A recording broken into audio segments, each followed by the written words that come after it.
Hello everyone, welcome back to the channel, and this is a relatively short video where I will try not to waffle, all about the ENGL Powerball. Hopefully that comes up. The Powerball pedal, sorry, not the amp, the Powerball pedal, which is based on the Lead 2 channel on the amp.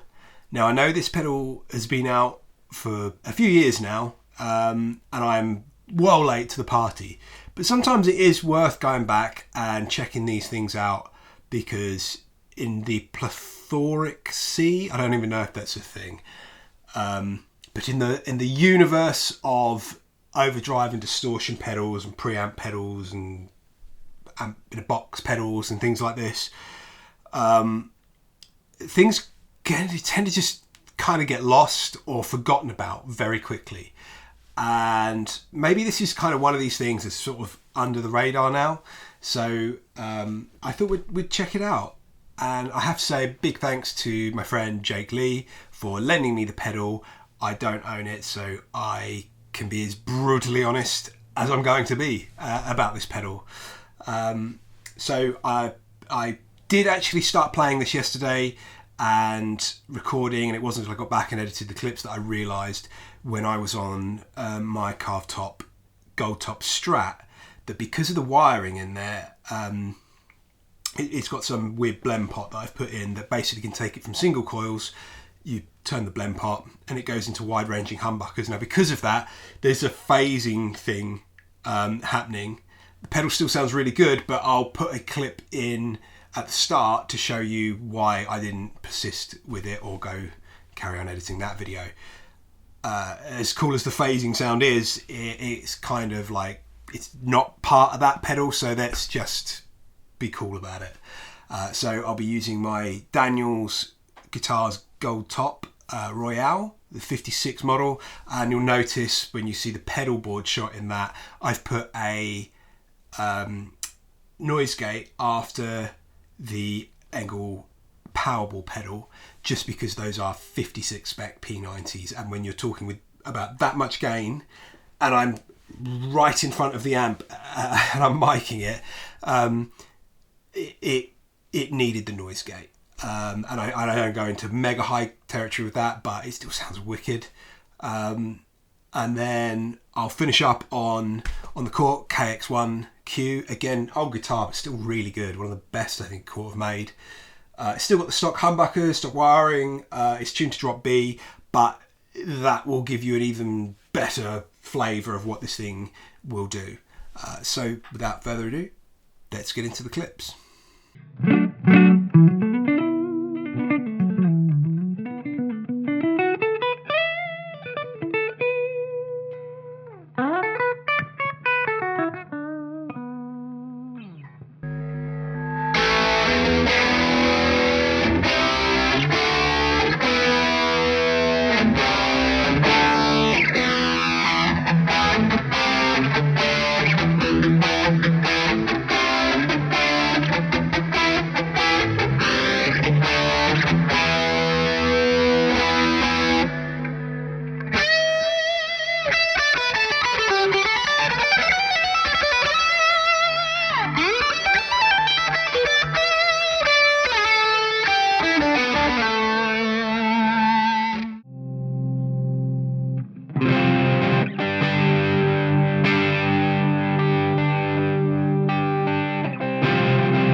If you're liking the video, please consider giving a like and subscribing to the channel. It won't cost you anything, but it really does help us out. Thanks.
So the pedal itself has a 3-band EQ on it. Each EQ knob, maybe it will focus, has a plus or minus 7.5 decibel range or sweep on it. So at midday, it's not zero, but it's unity, maybe, if that's the word. And then obviously you can add up to 7.5 decibels of each or take it away.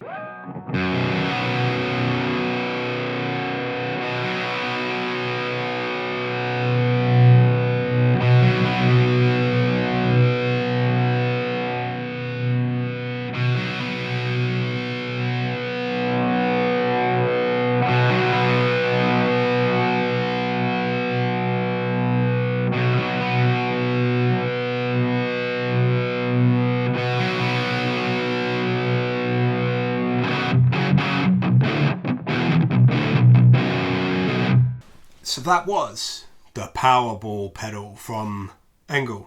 Again, it's been out a while. This is not breaking any new ground.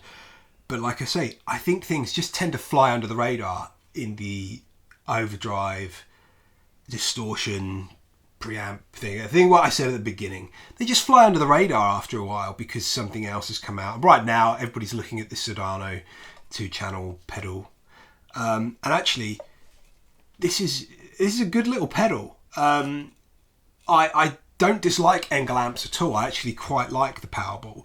I've played through it a couple of times, but they're actually not the easiest amps to get hold of over here. And whether you would say this is a statement to just how good they are or how people like them that much, there really aren't many second-hand in the UK either. I know because I've looked.